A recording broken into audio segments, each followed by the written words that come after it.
Today on the Missionary Box podcast, I'm interviewing my older brother, Bryce. He is literally my hero. In 4th grade, I did this project where you took a PNG, like printed out a picture of like your hero, and you did the face, and then you drew the other half. Most people chose like Michael Jordan or like movie celebrities. I picked my older brother, Bryce. Do you remember that? I don't know if I know that. You don't know if you know that? No, that's cool. I did that. So Bryce is my older brother and my hero. Little background, he's a rocket scientist, works for Northrop Grumman, and he's also the one that is helping me with this missionary box. He's got a family, he's got 2 little girls. It's fun because when we're working on missionary box stuff, the girls like are playing with the stuff while we're packaging stuff. We've always talked about business ideas, and we've known that we always want to do like a business together. And this is like our first full speed into one business together. I think we're gonna have multiple projects. The warm up. But I guess the best way to start is, what was your missionary plaque scripture and why did you choose it? Okay. I got it right here. My missionary plaque scripture was Alma 42:31, and I'll read it. It says, "And now, O my son, ye are called of God to preach the word unto this people. And now, my son, go thy way, declare the word with truth and soberness, that thou mayest bring souls unto repentance, that the great plan of mercy may have claim upon them, and may God grant unto you even according to my words. Amen." So what I liked about this is I kind of feel like I felt like it was the, missionary purpose in, the days of the Book of Mormon, right? Like, go preach the word, declare the word with truth and soberness, bring souls into repentance, that the great plan of mercy may have claim upon them. And so that's kind of, I felt like, I don't know, the missionary, I liked it because it reminded me of why I was serving a mission. I wasn't serving a mission to go learn a new language or to, just to check the box that I had set out for me, since I was in primary, but it was really to go help bring souls unto Christ. And you knew that before your mission, or was it like part of the way into your mission that you were like, you chose that scripture before your mission. Did that scripture meaning change to you? So it was mostly like I was thinking, man, I need to have a scripture to put on the plaque. Like, that's one of the things you have to have before you leave. At least someone had asked me, I think. So I remembered reading through the Book of Mormon, and I was like naturally in my cadence of reading sequentially through the Book of Mormon when that scripture came up, and I was like, and it just stood out to me like, yeah, that's the reason why you go. And it kind of clicked that's why you go on the mission. And so I kind of stumbled upon it as I was looking for something to, go on a plaque. And then I liked it. It was kind of a good reminder throughout my mission of, hey, why am I doing this? Oh, yeah, it's to bring souls into repentance that the great plan of mercy may have claim upon them. So, and then I like at the end, and may God grant unto you even according to my words. So it's kind of like a little bit of a blessing, right? Like in the context of that chapter, right? Like, this is what you're doing, and then I give you a blessing that you can go and do that. And I like it. Yeah, I like it. I feel like some missionaries, they go on their mission, they kind of have the check the box mentality or whatever, and then they have this like conversion experience. Did you have that before your mission, or when did it hit like, I went on my mission to help people. I went on my mission because I love Jesus. Yeah, so I feel like I was pretty lucky because growing up, we had a couple years there where we had really good missionaries. All missionaries are great, but we had some missionaries that were like really energetic about the work and had good companionship unity, and you could tell that in our serving in our ward. And they focused on you too. Yeah, and so there was like a set of missionaries that were really cool in the beginning when I was like 16, and they wanted to have me come out and teach them. And I don't know, at least in my mission this wasn't a rule, but it kind of, the missionaries in that mission, I don't know if it was like a legit rule or what, but they're like, oh, you're 16, that means you can come teach with us. On my mission, we brought like 14-year-olds to lessons. You know what I mean? But especially if we were teaching someone younger, we'd bring someone younger to go teach with them. A friend. But yeah, that's now in the handbook. So they have to be 16. Yeah. Oh, okay. Well, maybe it was then too. Anyway, but it's kind of like if you're teaching someone that's 14 and their parents there, you bring someone that's 14 to come. Don't break the rules in the handbook, everyone. I don't remember all the details. But anyway, so I was 16. They wanted me to come teach with them. And I was kind of like, yeah, sure, let's check it out. And I felt like we had like a string of good luck. You know, I don't know if you guys ever been to an area where you feel like, oh, this area's got the work going. Mm-hmm. And then there's some areas where they're a little more, we gotta get the momentum going. Yeah. You know what I mean? Like, it takes a little bit more effort to get things going. Our ward had that momentum where we had, the missionaries had cool people to teach. And this isn't, you know, we're from, you know, Oceanside, Carlsbad area, San Diego, California. And so it's not like you wouldn't think of it as like the most booming, most baptizing mission. But we had like good people that were getting baptized, that were sticking to the church. And so I got to see a couple of those instances where you go through teaching the lessons and you see people get excited and make changes. And so since I saw that before my mission, as I was like accompanying these missionaries, I got really excited about it. And I know probably most missionaries, or, you know, a lot of people have the opportunity to go teach with the missionaries before they go on a mission. Not everyone, but a lot of people do. I did it like all the time. Yeah. Like 2 or 3 or 4 like lessons a week sometimes, especially when these people were progressing a lot, because these missionaries were like, oh, you know this family, like they know you, they're used to you coming into their house. Instead of bringing someone new every time, let's just have you come. And for them, it probably was like honestly easy to get a member lesson with a member present, because I was excited about it. And they text me and I go. And the amazing thing is, like, those missionaries kept on getting transferred, and you stayed like coming to their lessons. I stayed constant. Yeah, like awesome. Like legit. There's like this one investigator, and that I remember that we kind of almost like an internal investigator, but like he made progress. And then he kind of fall off the map with the companionship. And then, like, maybe a new set of elders would come in, and they'd be like, do you know anyone? And it's like, hey, you know, like, let's go teach this guy again. And so I would go, and they wouldn't know the missionaries, but they would know me. You know, so that was kind of a cool thing. So I guess it's just like a testament to the benefit of member-present lessons. It's more than just do it for the now. But if they don't get baptized in your tenure as a missionary, they'll know someone at the church, and maybe they run into them at the store or whatever. So, and I think it's a double-edged sword too. Like, it didn't only help that person that you were teaching, but it helped you. It made an impact in your life. Yes, it helped you. Exactly. Not only, I think you would have gone on a mission either way. I think that's just how you are. But and you had that since you were in primary. But it made your mission. You started your mission on the right note. Yes, totally. It made it so I like had seen how the gospel changes lives, and I was like, ooh, like, you know, it's kind of like an addicting feeling where it's like, wow, I saw it work. You know, you can, once you see something happen for yourself, you kind of believe it more. Yes. And so I felt like I went into the mission believing like, I can help people change. Change is very hard to do, but people are willing to do it, and people change for the gospel all the time. You know what I mean? Like, they're ready for it. So that was like it helped me kind of see that early on. So I came in just like, the people are ready to get changed. I just have to help them. Yeah. You know? Yeah. It's kind of like, have you seen the story about the guy that broke the 4-minute mile? Yeah. It's the same concept. Like, you saw it work. You've seen people's lives change before your mission. Totally. Then you came on your mission, you're like, yeah, you baptize people. You run faster than 4 minutes. Yeah, you get to do that. Yeah, exactly. Yeah. Yep, so yeah, very cool. I love it. So I guess a little nugget that I was reminded of is, like, if you're going through a time right now on your mission and you haven't had a baptism yet, you're like, this is kind of low-key impossible. And there's some missions where it's like crazy hard to get a baptism. At least I saw it in my mission where it's like, because I started the heat of COVID, we were making prank calls like all day, every day. I was like, how is anyone going to get baptized from this? I actually went into this one area, tiny town, boonies. And the only thing that this town had going for it is they had this wheat mill.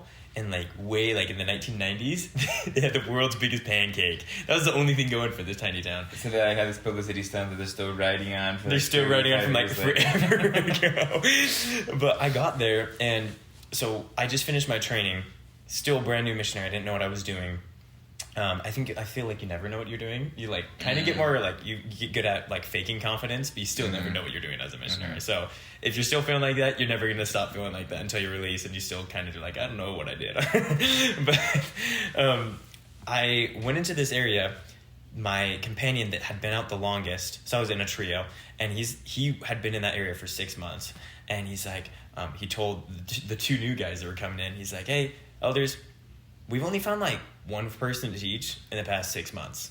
was like, what? This area is impossible. I was like, what are we going to do? But I was like, the new guy with the like faith, I was like, no, we're going to find someone tonight.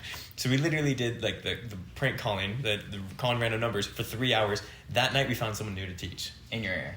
It was, it's kind of iffy when you're calling random numbers. We didn't know where they lived. You don't know where they lived. But we shared a spiritual thought, and we set up another lesson. And so we're like, boom, new friend, let's go. And then the next day when we were setting goals, I was like, we're going to find 2 new friends today. Yes, we did. We hit 2 new friends that day. They're like, no way. And that guy that had been there for 6 weeks, he's like, how are you doing this? And I was like, no, if you just believe and you come in with that faith, it changes everything. Long story short, we went in, that area ended up being like one of the slowest areas in the mission. We ended up being one of the first, like, only baptisms. We found someone to teach. He had been reading the Book of Mormon on his own. He did a school project like the year prior, and he was reading the Book of Mormon on his own. And we found him. We were like, yo, you want to be baptized? And he's like, yeah. And I was like, dude, this guy's literally prepared. This is crazy. That's crazy. You don't get more prepared than that. Like, oh yeah, I'm already reading the Book of Mormon. And you're like, this is unreal. It's crazy. And then now the crazy thing is once that like energy started, I was talking to my mission president. I went out to dinner with my mission president and his wife the other day. And they were like, oh yeah, that area is like one of the fastest areas. Like it's literally the biggest area in the mission. And it's a tiny branch. Like when I was there was like, during the heat of COVID, there was 8 people that came to church every week, and now people are being baptized into it, and it's like, I love that. It's going crazy. So it all started from just having the faith. It's like nuts. Totally. Like missionary work is so contagious that when, like for example, if you're a member and maybe you haven't seen like a convert baptism in a few years in your ward, and then all of a sudden like new missionaries come in and there is a convert baptism. And then there's like another one. People are like enthusiasm. It just builds, dang. And like everyone just gets stoked on it. It's the crazy. bishopric is stoked on it. The leadership is stoked. Every member is stoked on it. And that's how you come into these areas. And I've been lucky. I came into areas that were hot. Where like we were like going, and like the members knew that we're baptizing every month or whatever. Again, it's Bolivia, so it's different than other places. And then I also went into areas where like we haven't had a baptism in 2 years. You know what I mean? And you think like, as a missionary, it's very easy to like think that like, oh, I'm a victim of my surroundings. Like this is just a bad area. These are I'm air quoting bad members. There's no such thing as bad members. It's just things get stale, and it's not their full-time job. You know what I mean? Things get stale, and then it just kind of goes to the back burner. Like most members of the church, to be perfectly honest, most members of the church have missionary work on the back burner, right? Yeah. Which isn't correct. But if they're not constantly seeing like successes, it's hard to keep that like at the forefront of what their activities are. But like you said, this mission or this area you're in that was like dead, and then now is like one of the most popping areas ever.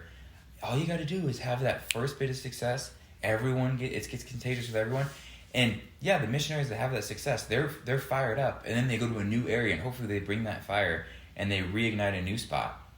But the cool thing is those members in that branch, they're still fired up. And that momentum keeps building locally. So that's a really cool thing. There's a ripple effect. Yeah. When you start the first domino, it's going to keep on going. It's like that one scene in Robots. You know in Robots when he knocks over the tiny domino. Then it starts like a whole wave of dominoes. That's literally missionary work at its T when done right. But it's also on the flip, too. Like if you screw up an area... It's slow and it's cold. It just gets colder. Or if you just treat people wrong, the members wrong and stuff. I've gone into areas where bridges were burned, and I was like, dang it. So it's so much better to be on the other side of it. So, dang. Well, okay. Now let's dive into what is it like serving in Bolivia. Bolivia is a little bit different because I served in upstate New York. He served in Santa Cruz, Bolivia. It's pretty buck wild out there, third world country. Bolivia's awesome. I mean, it was a big mission, so like there was this bit of the mission where you had to fly to. It was like a 1-hour flight, and it was kind of like isolated from Santa Cruz. But in Santa Cruz, there's probably maybe 70% of the missionaries, and then down south in like Tarija, Bermejo, there's like maybe the other 20%, and then there's a couple other little towns that are far away, but. It's, very humble, a lot of poor, poverty. People aren't worried about the things people are worried about here. They're worried about, just putting food on the table a lot of the time. But because people are so humble, and even though they're like kind of like struggling a lot of people are struggling for the necessities of life, the cool thing is people are so willing to hear like what you have to say, even if they're like super committed to their religion. There's a lot of Catholics there, like if they're super committed to being Catholic or whatever, like most of the time just by tradition, even if they're super committed to that, they'll be like, yeah, let's chat. You know, they're not gonna like, some of them will, you know, slam the door in your face, but or just ignore you is more common than anything. They'll just ignore you. But a lot of people would like hear you out and be nice and like sit down and chat, which is really cool. So in Bolivia, it wasn't necessarily hard to get friends, get lessons, to get, you know, like you to just teach walk a down lesson, the street, but to get like, people to progress is really the hard thing. I mean, it's like in Bolivia, it's easy to be. Maybe one of the challenges, you know, I think a lot of missions have a hard time just sitting down for a lesson, and like that's huge. Like in America, I know that's a thing. Cause, people are like, I don't have all people are more stingy with their time here. You know what I mean? Than they are in Bolivia. In Bolivia, people are really nice. Crazy. They're not stingy with time at all. Like they think time is endless, you know, which is really cool. So I've heard multiple missionaries in the States. They're like, we're not gonna take all day. In fact, we're only gonna share scripture. And I'm like, like it's so crazy. Like you have to be like. Yeah, because people are used to getting what they want and it's not being interrupted, and exactly. It's just TikTok like constant missionary feed of interest. Yeah. So with in Bolivia, it's easy. You could have like a 7 or 8 lesson day and do nothing productive. You know what I mean? That blows my freaking mind. Crazy. And so it's crazy. So you had to learn like, and it's tempting for missionaries to, at least in my mission, it was tempting to be like, yeah, we taught 5, 6, 7 lessons. Yeah. And you report those numbers and it looks like you're teaching a lot, but you're like literally showing up to the people who won't turn you down, but they also won't go to church and they won't, you know, do the reading. And it's hard because you gotta be like, you know, you're really cool, but it's not your time. You know, the church is always there for you. There's always an invite. Yeah. Let's find the people who are willing to take action. You know? Yeah. Because like getting someone to sit down wasn't the hard part. It was getting someone to take action, right? Yeah. When you were like zone leader or random other stuff where you gave trainings in the mission, what was like your best go-to advice to a new missionary that's like, yo, Elder Bender, how do I do this? Maybe it was like in a call with them one-on-one, or maybe you gave a training on it, what? Yeah, so this is like a very like tactical bit of advice that worked really good in our mission, but the principle could be extrapolated out of it. So we talked about some of the areas that are like kind of known to be quote unquote dead areas, right? And they can change. They totally can change. So anyway, we went to one that was kind of known to be that, and it was and it kind of looked on paper like, it makes sense why it's dead, you know. It was the area where the office elders were, so I was an office elder for a little while. Okay. And you know, it kind of makes sense that it's dead because it's right in the middle of the center of the city. That's where all your like professional business people who work, you know, actually work a lot of hours and don't have time to live. That's where like it's they travel in, and so when you find someone, sometimes they're not even in your area. Yeah, there's a lot of people who don't live there. There's a lot of businesses there where like you'll talk to someone on the street and yeah, they're like, oh, I'm ready. The missionaries came to my house. They taught me 2 lessons. I went to church once 3 years ago, but then they disappeared. And you're like, you're ready. And then they're like, I live, you know, on the 5th ring. You know, Santa Cruz is broken up by rings. I live on the 5th ring. On the north side, it's in a different mission, and they don't have a real address. And I'm like, and the hard part is you're perfect. Let me just say a prayer that like, and literally we tell people like, You'll see people like me there. They're still there. They wear the same clothes as me. They all have the same name, Elder. Go talk to them. You know what I mean? And this is before you were prior to Area Book. You had to write stuff. Like you had the actual. We had like an actual binder. The Area Book. The binder. Area Book, yeah. And so like you didn't have a good referral system. No, the way we'd get a referral, like assuming they had an address, because you need an address to find somebody, right? Assuming they had an address, you would get their address, phone number if they had one, and then we would, if it was in a different mission, we'd like take it, send it to the mission offices, and then they would send it to the other mission office, and then they would know which area it is in, and then they would like give it to the zone leaders in like a training because it's like not so easy to like drive around. So Well, they no don't one have had good cars. address systems. What if they just You give ask it to them, the- what's your GPS coordinates for your house? Like, I know, right? No one knows that. But yeah, that would be the way to do it. Like that's the best way. they should almost, like look on maps, drop a pin. If the missionaries now have smartphones there, they can maybe get there that way. Yeah, I mean, the fact that no one had addresses made it so hard. Dirt and roads. It was dirt roads, and it was like you meet someone, and if they're in your area, you might know. They're like, oh, you get off at this stop on the bus, and then you walk down, the street with the greenhouse on the corner, and you go down 4 blocks. On the left, you'll see a big tree, and then you turn down the street with the big tree, and it's the blue house, and you're like, okay, maybe I'll get there. You know what I mean? And there was so many times we would walk down these like made up, and we're riding down like big tree, rock in front, like literally that's how we would get around, and we'd hope we'd find these. Were these people like trustworthy, or were they messing with you?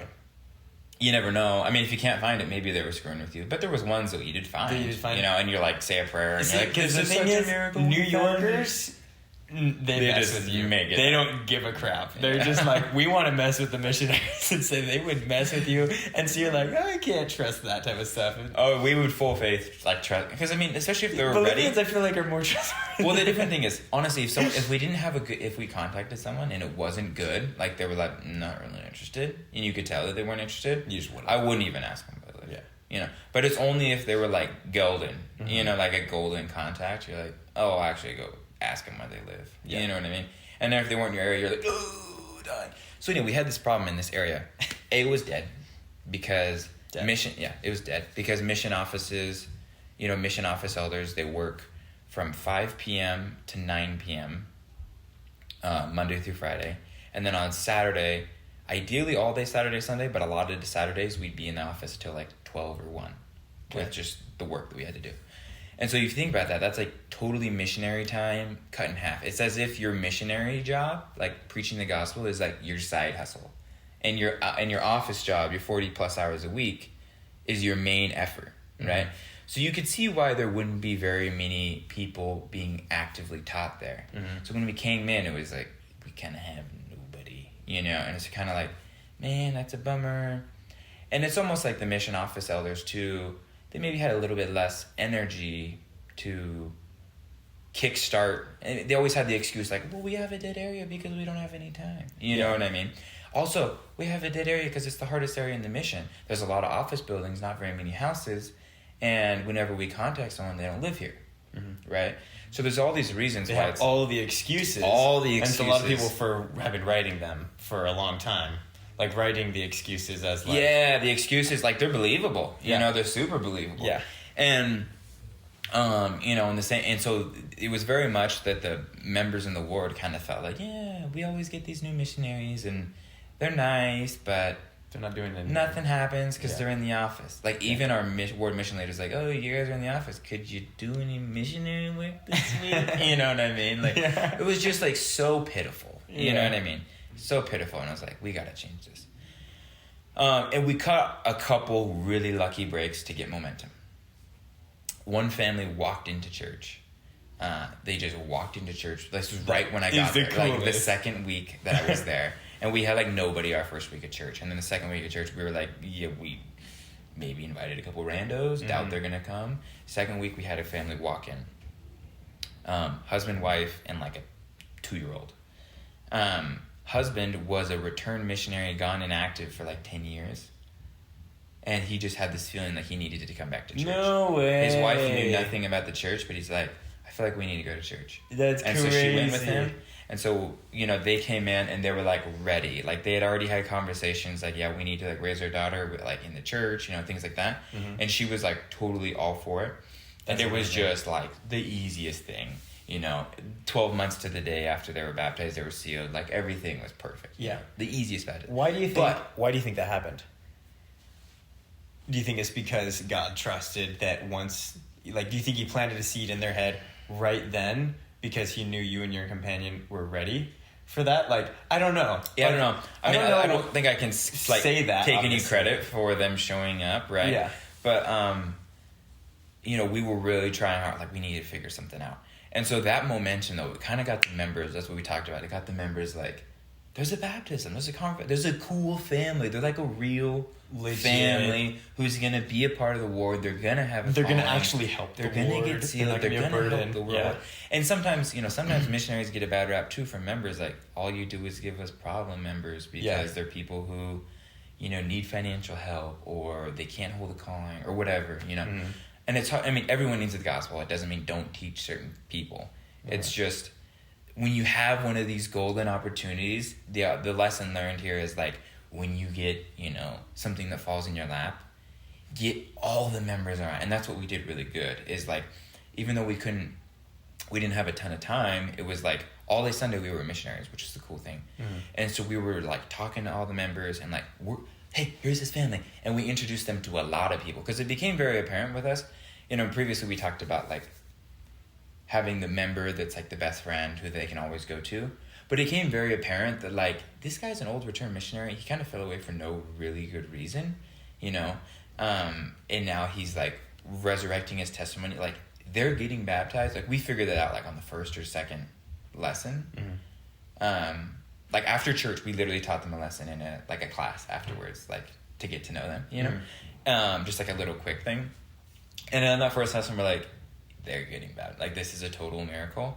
And so we're like, let's get as many of the members like involved in this so they can feel that infectious feeling of like sharing the gospel is awesome. Seeing people accepted is awesome. Like, everyone felt that when they gained their testimony, but like sometimes testimonies just go stale, And so if you see people going through that experience, it gets you hyped up. So we like did a good job of like, hey, Bishop, come see. Hey, ward council member, come see. We got everyone, a whole bunch of everyone and families involved.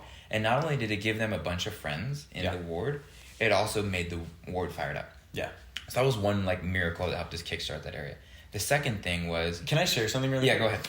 I love the nuggets of getting the ward members involved in their progression, because they feel a part of, like, when the baptism days, it's going to be so easy to fill the room with friends of the people because they help join the lessons and stuff like that. And for people that are serving stateside or where you have smartphones, this is something that we did in my mission that honestly helped so much. And I know you invite a bunch of people to church and not everyone shows up, but something that helped is we would take selfies after lessons with people, at least one per person that we're teaching, and then we send it to the ward council text or the branch council text group, and we're like, hey, this is our friend Bethany that's coming to church tomorrow. If you see her, come and say hi. Yeah, so it changes everything, because they know what they look like. If you just say the name and you say the hair color, it's kind of hard for them. Super hard, because random people come and visit. You don't know who's active, who's not. Yeah. But if you send a selfie in, golden. That's a genius idea. I love that. So going back to that's a great tactic. I got another tactic that helped us then turn this around. So we didn't have a ton of time, but I told my companion, because it was tempting for some of the mission office elders to like, I've got work to do. Let me stay past 5, 6, especially if you have no lessons to go to. It's kind of tempting to be like, let me keep working here, because there's a lot of work for us to do. Yeah. But we're like, no, we're legit leaving at like 4:45 so we can have a lesson at 5. And if we don't have a lesson at 5, we walk to our area where the people live, and we're contacting. I respect that. That is awesome. And the thing was, it was hard. You couldn't really knock doors, because a lot of it was like a one metal door that would go to the long hallway, and then there's like an apartment building back there. And so it's like, you can't knock this door, and it's not like they had like a buzzer or anything, it's just like you knock on the door, and like maybe someone's walking out the door and they awkwardly run into you, but no one's going to come answer it, because they're not going to know. They're not going to think it's for them. So what we would do is we would just kind of like walk around where some of these like little complexes were of apartments, and we'd wait to see someone go in or out. And then as soon as someone comes out or in, likely they live there or they know someone that lives there, we would pounce on them. Because did that scare the crap out of them sometimes? They're like, whoa, chill. Or no, you're it would scare people. Yeah. Especially if they're like locking the door or whatever, and I'm like, hey. I was like, it's American over here. But we did that like multiple days, like 3 hours, 4 hours of that, because we had nothing. Like we had this awesome lesson, or we had this awesome baptism, and then maybe we were teaching them like the new member lessons or whatever. But then we had the rest of the 3 hours of the day just to grind. And so we'd go and we'd find and we'd contact, and we're like, we're not wasting our, not that it's a waste of time, but we're more efficiently using our time contacting people we know live in our area, because it was so hard to give referrals. Yeah. So one of these contacts within like, when we came up with a strategy, within like the first week, we got this guy leaving his house. And, it was kind of very awkward at first. Like, oh, what are you guys doing? I'm just trying to go to the store, And we contacted him, and he's like, yeah, sure, you can come back. And it kind of felt like a little wishy-washy. But you're like, that's all we got. But we got his phone number. And it's hard, though, with these houses. It was hard because, like, he could say, come back, and then you knock, and he's not there. We got his phone number. He answered. Let's go. And this was another little bit of a strategy that probably only applies to Bolivia. Or, like, situations like this. Is we didn't call him ahead of time. We called him at the door. We called him at the door. He didn't know our number. So many times. He didn't know our number, so he answered. And he's like, hello? And we're like, hey, we're at your door right now. We'd love to have that. Member us. Remember us. Like, and he came out and he had us, and we had like the best. Because he was like a little hesitant, and then his wife was like, I would be hesitant too. If I know I'm serious. Like, putting myself in their shoes. Oh my gosh. Yeah. Oh yeah. Putting yourself in their shoes, you're like, these guys are desperate. But like, we were like doing everything we could to try and be smart with the limited time we had. Mm-hmm. We got in, and he kind of felt a little hesitant, wishy-washy, but he let us in. So you got him, his wife, his 2 kids. Dang. And we all sat down, had a legit lesson in a legit house, a legit family. And the wife was like, I've been praying. Like, we're missing something in our family. Like, I think this is what we're missing. No. So it was another, like, super prepared. We're like, let's go! The best thing. It was, like, such a fire lesson. And then the husband, like, saw his wife way into it. And so he kind of got on board. He had, like, a drinking problem that we worked out. Yeah. Anyway, fast forward, like, a month, they came to church like every single Sunday after that. It was like another like super prepared thing. Mm-hmm. Can't take credit for them being prepared, just grateful. And just like I felt so guided, like, this area is dead. Well, here's one way to think about it. I think the Lord prepares people regardless of what missionaries are there, what ones aren't. Really? So if you're thinking about this a quote unquote dead area, there's been people prepared all over. In other words, it's like a clog in the system. There's all these prepared people. Mm-hmm. All you got to do is like break it open. Yes. And they're all ready for it. You just got to find them all. I think that's the truth. So, because like with the story of me in that one tiny area, and we found that one person that had been reading the Book of Mormon. He's been reading the Book of Mormon that entire time. It just took missionaries to break it open, like you said, just to do it, just to have the faith and just to do it. And like, it's just about having the faith and just going for it. Totally. And so that tactic was cool. We found them that way. They progressed super well. The wife and the kids got baptized. He needed like another month to quit drinking, and then he got totally cleaned up, got baptized, and they were rock solid. So that was really cool. And then using that same, so we were kind of like, again, we didn't have a ton of time to teach, so like we got this family to teach, and it's like, okay, cool. Now we got part one. We got 4 hours in the day. We were most days we had 1 or 2 of those hours filled up, and then the other 2 hours we were doing that contacting, of just contacting people coming into the house. Crazy story, and I'll end on this one for this, wrapping up this story with this area. Again, this area went from like mostly dead to like thriving, where we then had. We were doing the same contacting routine, and little did we know, we contacted a family that I had baptized. It was a mom and a daughter. The mom was like grandma age, and the daughter already had her own kids. And we had baptized the daughter in one of my previous areas, and they had moved to this area. No. And we're doing this strategy of like we're talking to people coming in and out, and we see someone coming out of a house, and I was like, I think I know her. And so we like chase her down. It's the mom or like the grandma of the family, and we contact her. She's like, oh my gosh, it's you. And we're like, yeah, we taught you a bunch, and you didn't quite make it, and your daughter's baptized. And they like had moved like that week, and so it was like a double blessing because that's crazy. If a recent convert moves, them like finding the church for themselves and like getting act themselves, like kind of hard, especially in Bolivia, because there's like not the systems in place to really capture that. So we made sure that this recent convert got involved in the new war, which was awesome, and by so doing, we were able to like work with the mom more, and it was cool because I worked with the mom for like 2 transfers previously. Plus, you add another like 4 transfers. I was in this area. That's crazy. So it was like she was bound to give, and she eventually got baptized. So it was Let's really cool. go. So it was just so cool that like this tactic of like we didn't have time, we felt like it was dead, but we were doing the best with what we could. And not that this tactic works in every area, but we were guided to like, how can we use our time more efficiently? How can we not let the thought of like all of these reasons being like, we don't have the time, it's just too much of a city, you know, it's hard to contact, no one lives here when we do contact. Using those things and saying, okay, these are challenges, how can we work around them to still turn on the fire? Anyway, so we ended up having all these people, they're all prepared. They got super baptized. And it was amazing because we were in a leadership conference meeting that month. And, you know, in our mission, I don't think very many missions do this. But in our mission, what our mission president did is he had every zone leader go up and they went up to the pulpit in the chapel and they said how many people they baptized. Did you do this? No. That goes to show the type of mission that he served in and the type of mission. I think missions have changed since Yeah, they have changed. That is totally focused only on baptism, but that's okay. Well, it comes from preaching my gospel where it's a rendir cuentas, which is like accountability or whatever. Yeah. And so mission presidents think, like, you know how the performance measured is performance increased or something like that. Yeah, that's exactly what it was. And I know that all still says it in preaching my gospel, but I think the emphasis isn't quite there as much in different places. In our mission, it very much was there. It's hardcore, So you know how and it's like, the missionaries, 0 people, and everyone's like, I baptized 18 million. Well, like, you know, the normal missionaries call their district leader and say, like, the numbers, right? Yeah. And then the district leader tells the zone leader. Okay. Well, this is how the zone leader tells the mission president. Okay, that's okay. I thought it was for your area. I was like, this is just a flex session. No, it wasn't a flex session.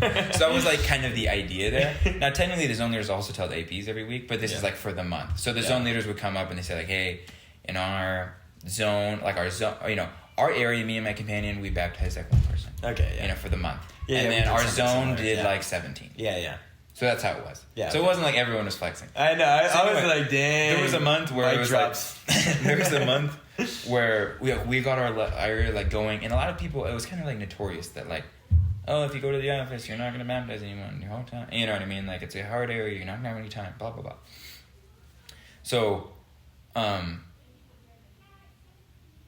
it was a month the mission was down, like pretty down, and so these zone leaders are getting up like 0, 0, 0, which happens.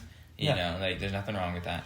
And then the mission president gets up, and he was like, our mission president is very chill, not very fiery at all. But this time he got fired. Savage. He kind of got up there, and he's like, I was one of the secretaries. Secretary of the president, my companion was the secretary of health. And so he calls me and my companion up, and we're not like leadership, we're just secretaries, right? So we don't normally say anything. We're there to like get the snacks for the meeting. You know what I mean? Like we like do the errands. You're the little peon. So we're like ready, like anything mission president says he needs, like we do. We need more taxis, we'll go call some. You know what I mean? Like whatever it is. And so so we're like just peons, and he calls us over. And I don't know how he knew this. Because like we don't tell him our numbers or anything. And so he comes up and he's like, you guys have had some. He's like, okay, a lot of zeros. He calls us up. He's like, Elder Bender, Elder Garcia, come up here. And so we're like, oh crap. Oh, this was the elder that I met. Yeah. Okay, yeah. Okay, cool. He calls us up and he's like, you guys had a couple of baptisms, right? This month? Like, yeah, we did. And he's like, how many hours a week do you like proselyte? We're like, well, from 5 to 9, Monday through Friday, and then we try to do as much as we can on the weekend. Ideally all Saturday, Sunday, but sometimes just a half day Saturday. And he's like, okay, cool. Yeah, these guys do a lot of work in the office. They do a ton of work for me, blah, blah, blah. They do the check-in on all the people in the hospital, you know, all the things, because we had a lot of sick people. And how many people did you baptize this month? Oh, we had baptized 6 people that month. And it was more than all the zone leaders combined. And it's like, I didn't want that flex. I was not expecting it. You're not into that, yeah. But it was like the craziest thing where it's like, it taught me that the Lord has so many people prepared that if you try and do what you can to find the people that are prepared, it's amazing what can be done with a minimal amount of time. Yes. You know what I mean? Like, when you really make the most of that time, He will bless you. He'll bless you. And when you're like, because we were desperate. We're like, we only have a few hours. We turned it on its head from being like, I'm afraid to go out there those last 4 hours and do nothing. Let me hide in the office. To we are teaching them like crazy. We need to go. Heavenly Father, we only have 4 hours. Yeah. Like we need, like if we're gonna help these people, we need to know what's the most efficient use of our time, where to go, where to contact, how to contact, what to say, what to teach, and everything at it, what members to bring. And I just felt like it all came together where we were doing such little work and we had so much results. It was like we didn't teach a person that didn't have a date, and they didn't have a date if they weren't going to hit the date. Like it was the craziest thing I've ever seen. And that was only like one, block of time in one area of my mission that it was like this. Yeah. But it was like really a blessing, a testimony. Like there's no such thing as a dead area. Yeah. All you got to do is figure out how to, what does the Lord need you to do? Pray to figure out what he needs you to do. What is that miracle? And we got lucky with that family that came in and that kickstarted the momentum with the members. But it was a really cool thing. I love that. Okay, so camera stopped, but we got to back up. What's up? Okay, so shenanigan times. Lots of shenanigans on the mission. Mm-hmm. What were they like in Bolivia? What funny stories? What did you do with companions? Oh, so many shenanigans. We had so many fun things. One fun thing one of my companions brought to our house. Well, it was transfer. He came to my area, and he's like unpacking his stuff, and he has this like red like police light. It's like woo woo, like little light that goes around like this. And he like just put it on his desk, and I was like, "What is this for?" He's like, "This is for when we're studying and we get inspiration. We turn this on." And it just like turns on. And like our study room was like this tiny little room, like very awkward, like skinny, long like room. Yeah. And so our desks were like right next to each other. If you're gonna walk by, you're like scooting by. And so the walls were so close to each other that when you flip that puppy on, man, it's like, whoa. And it was like so awesome to be like, I'm looking for inspiration, I'm studying for people, and you get an idea and you flick that puppy on and you're like, let's go, tell me your idea. Like it just made it so much more fun to like. We should put one of those in the missionary box. I feel like everyone needs one of those, like just to be like, we should get one for the missionary box. And we should get a "that was easy" button, but instead of like "that was easy," be like "that was inspiration." That was inspiration. Yeah, it's so cool. So it made us like really because like you can't flip on the light unless you get the inspiration. So we're like looking for inspiration and go flipping it on. So that was a fun thing. There was another so awesome. Other shenanigans in my first area. It was very very rural, super rural, all dirt roads, like. As far as the eye can see, pure jungle, snakes, tarantulas, bugs. These kids, what the kids would do, I think they're called cicadas in the States. I think they're the same bug. They're like a beetle that makes a really loud noise. Yeah. In Bolivia, they call them screech beetles. Basically, they make a bunch of noise, and they're like pretty big, like, I don't know, maybe like 2 inches long. These kids, these like neighborhood kids, taught us how to catch them, and we would tie like a string. Like, would you catch them, put them in the freezer, or you didn't have a freezer? Did you have a freezer? I mean, I've done this where you put it in the freezer and you have them pass out, and then you put the floss around it. How did you put the floss on while it was still alive? Oh, we just held on to it and tied the floss. No way. So you would freeze them and do this? Well, not on the mission. I've just done it before. Oh, where really? you just take a bug, put it in a jar, put it in the freezer, and then you tie. And it passes out. They pass out for a little bit, and then you pull them out of the freezer, tie a little knot, and then once you wake up, like, yeah. So we would just hold on to it. Like one kid would hold it, and the other person would tie it. Dude, and that's awesome. You would hold it, and so you're holding it's like little balloons, a little bug on a string, and he slides it around. So we did that with some of the kids. Lots of like random stuff where we, see kids playing soccer in the street and play with them a little bit. Like I don't know. I feel like. As much as a missionary can do to show people that, yes, they're professional servants of the Lord, but also that they are willing to, like, be a human and, like, have fun and connect, I think is, like, the biggest thing. Yeah. I think one of my favorite emails that you sent, the title was Bar Spins for Baptisms. Oh, yes. Because Bryce, when we were both younger, Bryce was a sponsored freestyle BMX guy. He was, like, legit. Do backflips, tail whips. He could do it all. And he went on his mission where there was no bikes in your mission. No bikes, no cars, just like public transportation and walking. Yeah, but BMX was just starting to start. I don't know if it's ever gotten big. Yeah, he's like very baby. Like it's just started baby there. Uh-huh. But like you saw some kids at the skate park. Well, tell the story. This is kind of cool. I had gone my whole mission. I was like probably 9 months in, and I had never seen like a BMX bike. I had seen like maybe like 1970s bike people used to get around, but I never seen a BMX bike. And we were in this like little plaza, and I was with my companion, and obviously, And we see these kids riding BMX, and I'm like, good man. And he knew, like I told him that I rode BMX or whatever. I was like, dude, there's some guys on BMX bikes. I never seen a BMX bike on the mission. And he's like, so what? Yeah. And I'm like, I want to talk to him. Go talk to him. Yeah. Like, just like vibe with my people. You know what I mean? Uh-huh. So we went over, and it's like kind of hard. It's like, hey, I know I don't look cool, but I actually used to be cool. You know. Been there. So we went over, and I was like really like trying to like be friends with them, and they're like probably like 15, 16 years old. You know, they're like not having it. And I was like, hey, you know. And so I started talking to them about like pro BMX riders, like, oh, who's your favorite pro? Oh, how about this? Oh, I like this video that they did, you know, something like that. They're like, oh, you kind of know about this. Yeah. I'm like, yeah, I used to ride BMX. Like, before my mission, I used to ride BMX. They're like, oh, can you do any tricks? And so I looked at my companion, and I was like, can I do any tricks? And he's like, sure. And he's like, yeah, sure. And so like I do some 180s, and then finally like I was, and these guys were doing 180s too, so it's like, oh, I kind of got to one up them because you know that's how the BMX world is. Yeah. And so.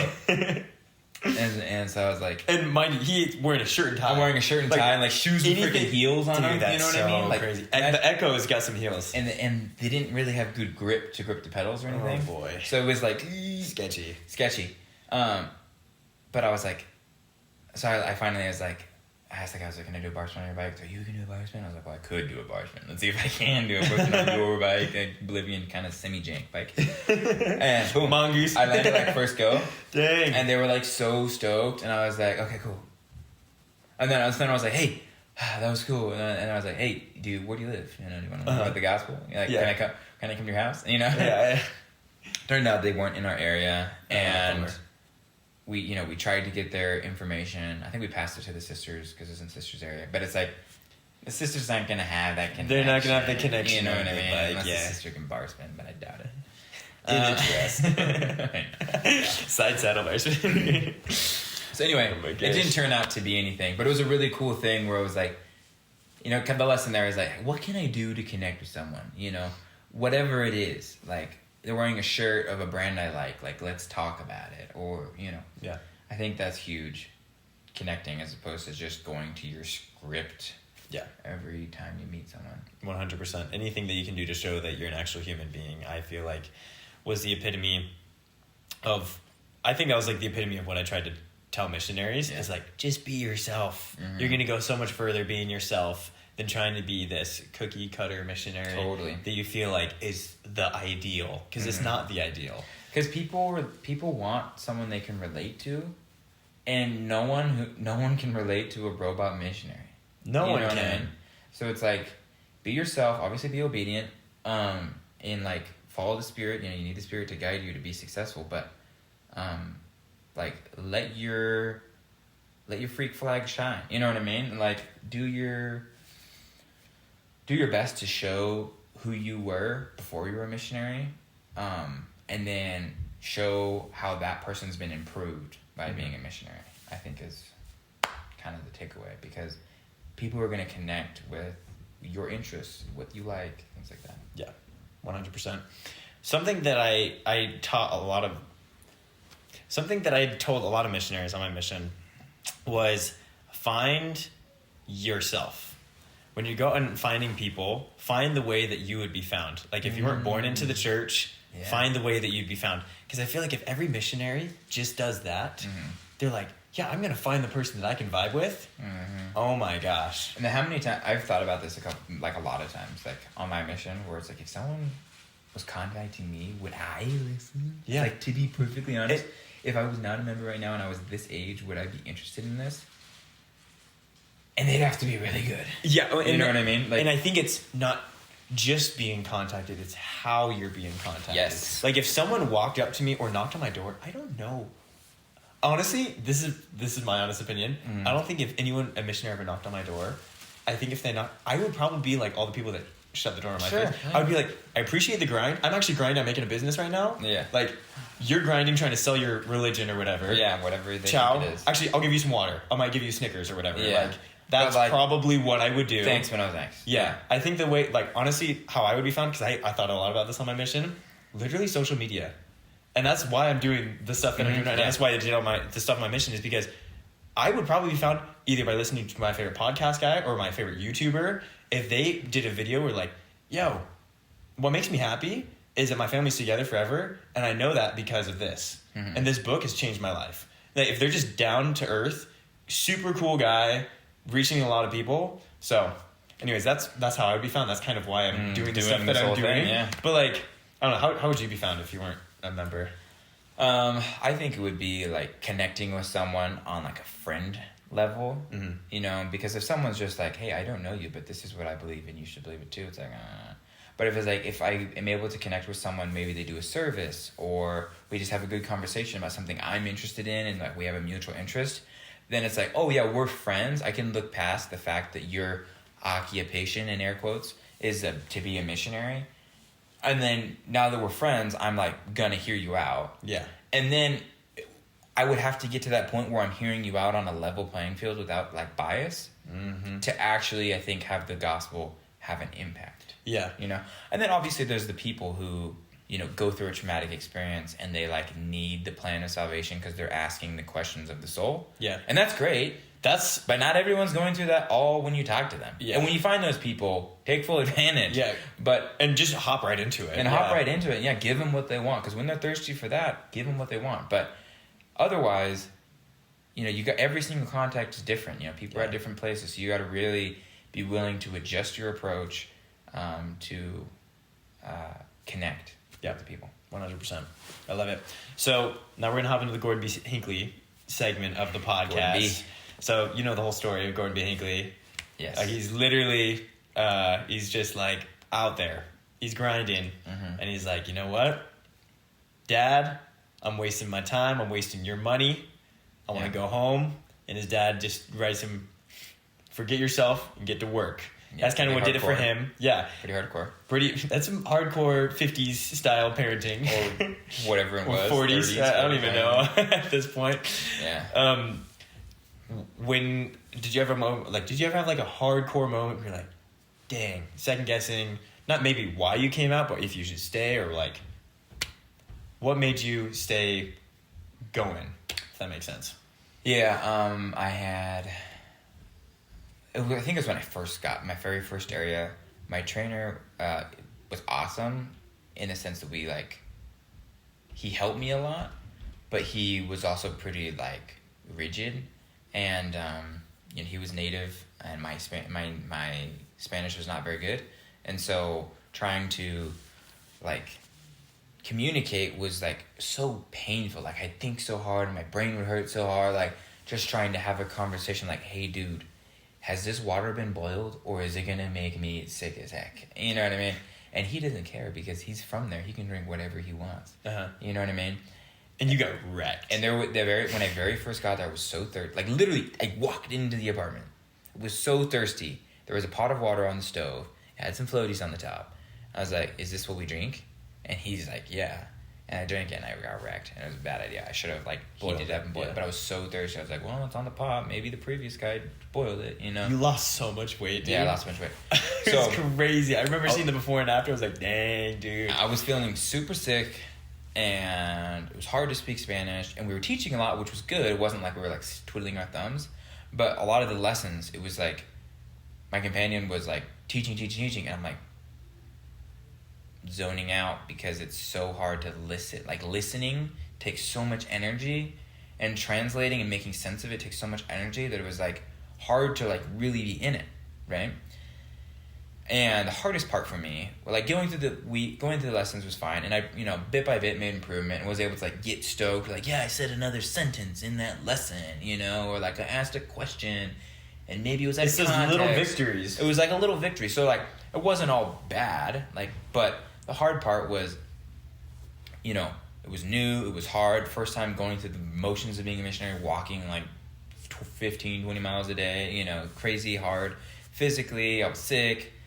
You know, language, and then my companion was just a little more rough than maybe I would have preferred. With, you know, if I said something wrong, he'd just be like, "You said it freaking wrong. Like you ruined that." And I was like, "Sorry," you know. But that was just like his way, and like we found out how to vibe, and we were really good together later. But in the beginning, I was like, "Man, this is tough." I felt like I was totally by myself, and the hardest parts for me was in the morning. Like I'd wake up in the morning, I do my exercise like jump rope or push-ups or whatever. But then when my companion was in the shower and I'm just like sitting there by myself, I'm just like, feel lonely. am I doing this? Yeah. For 2 years. That's the thing. At the beginning, you're like, 2 years seems like an eternity. Yeah, I was like, it's been like 2 weeks, and I Yeah. feel like I like already lost completely who I am. Yeah. And I suck at everything there is to do here. Like, I literally suck at everything. When I used to be in a world where it was like, I built my world around things I was good at, you know? And so now I'm in a new world of things that I'm terrible at. Dude, I felt the same And I felt thing. like garbage. Oh my gosh. It was like tough. Well, and I love that you said, like, at home, you do literally build your world around things that you feel comfortable with, right? It's literally a beautiful, comfortable planet that you built, and you put yourself in the middle of it. Yes. It's all around your solar system. Uh-huh. And then that's the amazing, beautiful thing about missions. It literally is just like, all right, you're on this planet that you made. I'm sending you to this whole different planet that is literally the epitome of what you're terrible at. And Yes. what is you're Not self-conscious comfortable. about. Yeah. Not comfortable, nothing's familiar. Yeah. Crazy how that all works. Yeah. So how did you get through that? Like, dude, you were just like, I'm just gonna stick it out for 2 more weeks. There or honestly wasn't.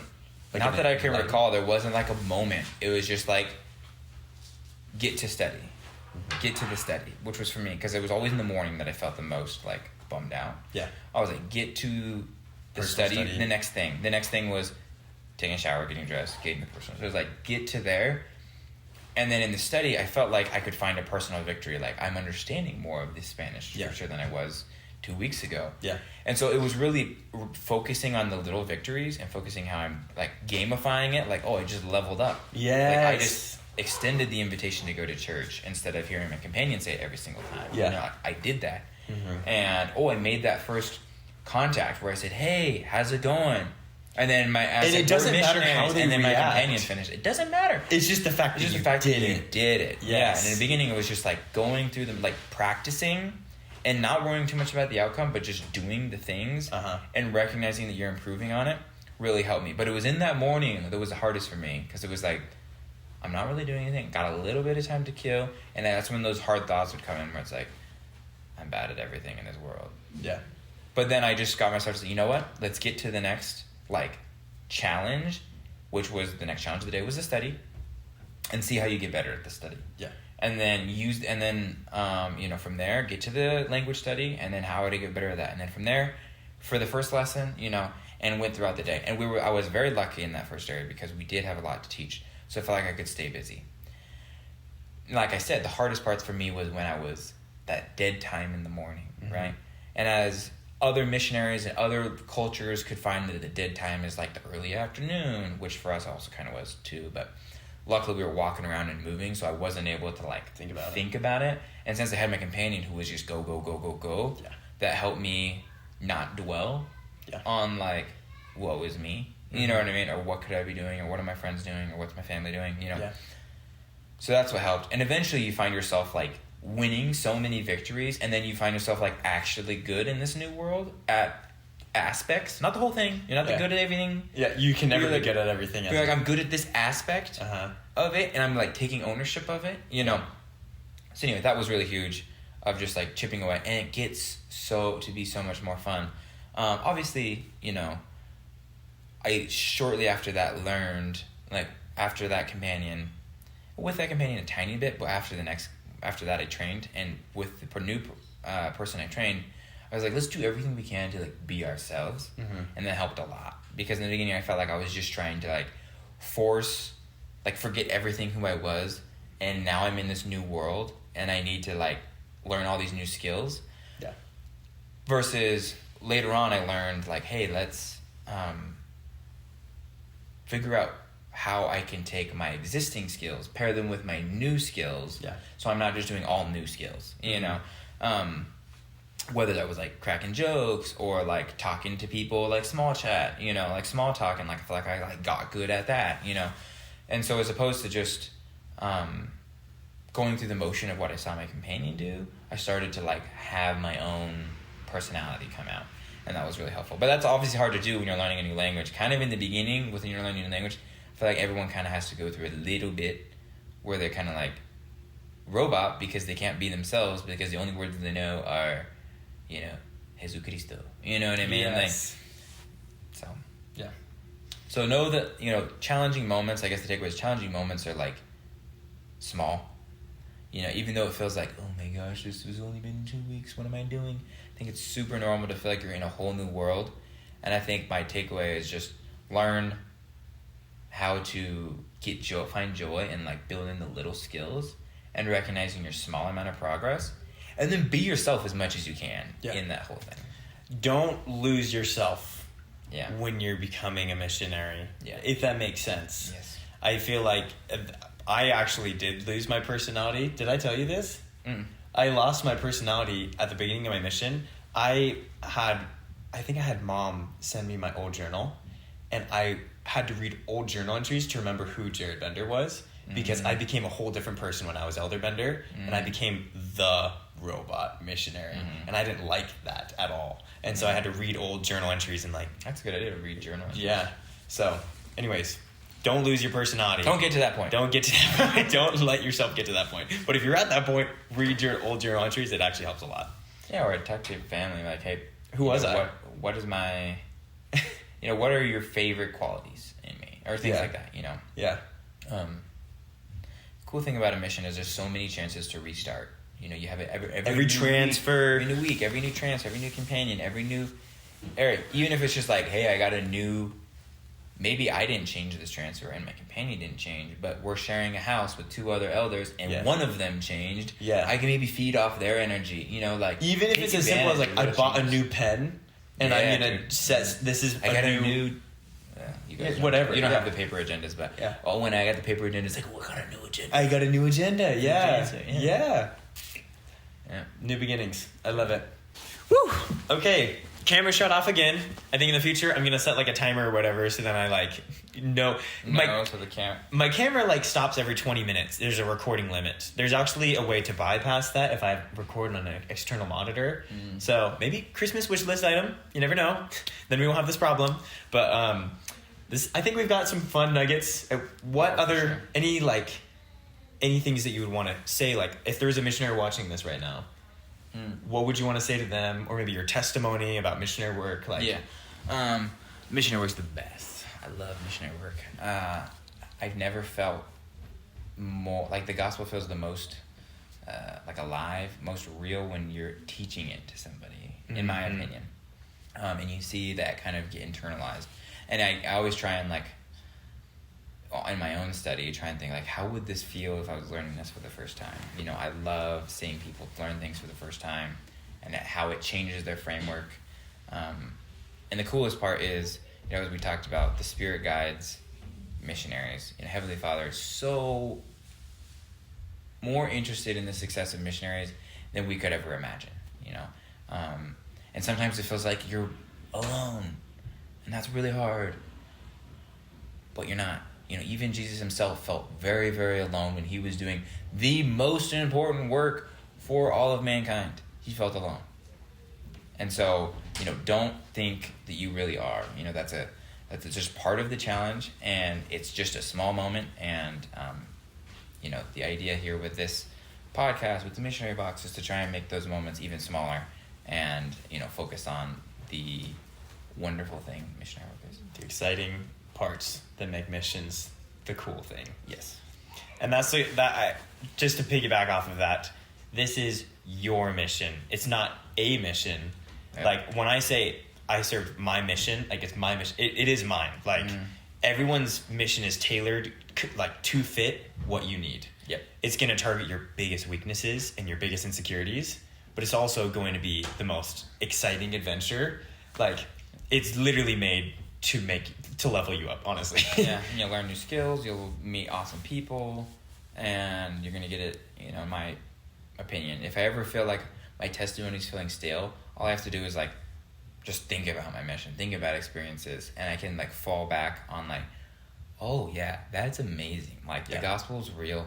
God wants to be a part of my everyday life. He's been a part of my everyday life in the past when I put in the effort, so that's an awesome thing. I love that. To fall back on.